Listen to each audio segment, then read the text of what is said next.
Hello friends, कसे आहात? मजेत ना? चला तर आज मी तुमच्यासोबत आषाढी एकादशीचा माझा हा व्लॉग शेअर करणार आहे, ज्यामध्ये माझ्या मुलाने विठुरायांचा अभिषेक केलेला आहे खूप सुंदर पद्धतीने आणि त्याला पण छान असं नटवलेलं आहे मी च्या वेशमध्ये. खूपच सुंदर दिसत आहे आणि दूध आणि दह्याने तो अभिषेक करत आहे. तर हार वगैरे बनवून झाले होते. त्याला खूपच आवड आहे अशा गोष्टींची, पूजा वगैरे करण्याची. तर तुम्हाला आषाढी एकादशीचे महत्त्व माहिती आहे का? तर मी ते तुम्हाला थोडक्यात सांगते. आषाढी एकादशी ही आषाढ महिन्यातली एकादशी आहे. ह्या एकादशीला आपण देवशयनी एकादशी असेही म्हणतात. कारण की ह्या दिवशीपासून जे आपले सर्व देव आहेत ते झोपी जातात. म्हणजे आपले जे पालनहार आहेत सृष्टीचे भगवान विष्णू, ते योगनिद्रेमध्ये जातात 4 महिन्यांसाठी.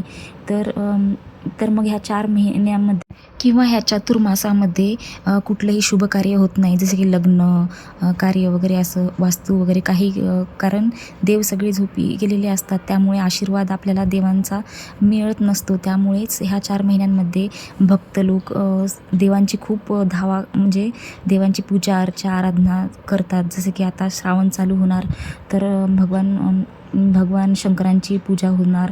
परत मग आपले सण चालू होणार, गणपती वगैरे, गौरी गणपती येणार अशा पद्धती. तर कार्तिक महिन्यापर्यंत जी एकादशी येते कार्तिक महिन्यातली, जिला प्रबोधिनी एकादशी म्हणतात किंवा देव उठणी एकादशी असेही म्हणतात, त्या दिवशी आपले देव वगैरे जागे होतात. मग तेव्हापासून आपले सर्व कार्य चालू होतात, जसं की लग्न कार्य वगैरे असे. तर मग ह्या दिवसांमध्ये, ह्या 4 महिन्यांमध्ये आपल्या सृष्टीचा कारभार कोण सांभाळणार? तर आपला पंढरपूरचा जो पांडुरंग आहे, तो विठेवर उभा आहे, कमरेवर हात ठेवून तो भक्तांसाठी आज पण जागी आहे. त्यामुळेच ह्या वाऱ्या वगैरे होतात आणि बरोबर आषाढी एकादशीच्या दिवशी वारकरी लोक आहेत, तर ते भगवानांच्या दर्शनासाठी पंढरपूरला जातात. तर ही आहे कथा थोडक्यात. आणि हे माहिती आहे का तुम्हाला की आपला जो पांडुरंग आहे, जो विठ्ठल आहे, तो विठेवर का उभा आहे आणि कमरेवर हात ठेवून आज पण जागा का आहे? तर ह्यामागे एक कथा आहे, ज्यामध्ये एक पुंडलिक नावाचा भक्त होता. तर तो त्याच्या आईवडिलांची खूप सेवा करायचा. तर भगवान श्रीकृष्णाला त्याला भेटण्यासाठी ते गेलेत. तर मग पुंडलिक असं म्हणाला त्यांना की भगवान तुम्ही थांबा इथे, या विटेवर वाट बघा, माझं सेवा झाल्यानंतर मी तुम्हाला भेटतो. तर भगवान श्रीकृष्ण इतके खुश झाले की ते विटेवरीच पुंडलिकाची वाट बघत उभे राहिले.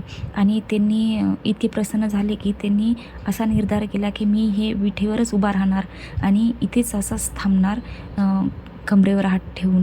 तर तेव्हापासून आजपर्यंत आपला पांडुरंग जो आहे, विठ्ठल आहे, तो विठेवरच उभा आहे.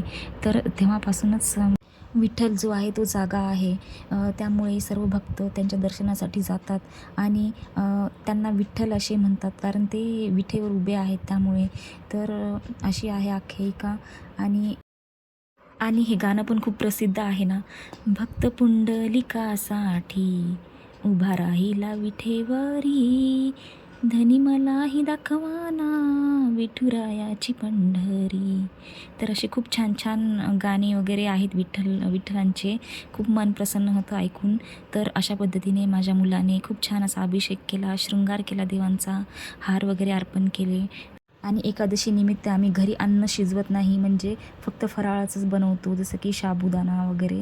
तर फराळाचं बनवून घेतलं आणि देवांना अर्पण केलं आणि फळ वगैरे अर्पण केले.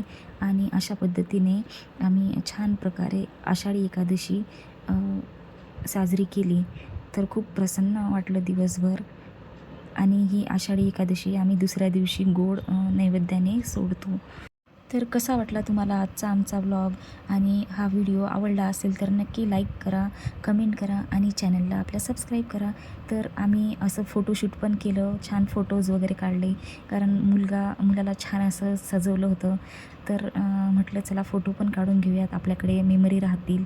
तर बघू शकता किती सुंदर असे फोटोज वगैरे आलेले आहेत. तर तुम्ही कशा पद्धतीने साजरी केली आषाढी एकादशी नक्की कमेंट करून सांगा. आणि हा व्लॉग आवडला असेल तर नक्कीच चॅनलला सबस्क्राईब करा.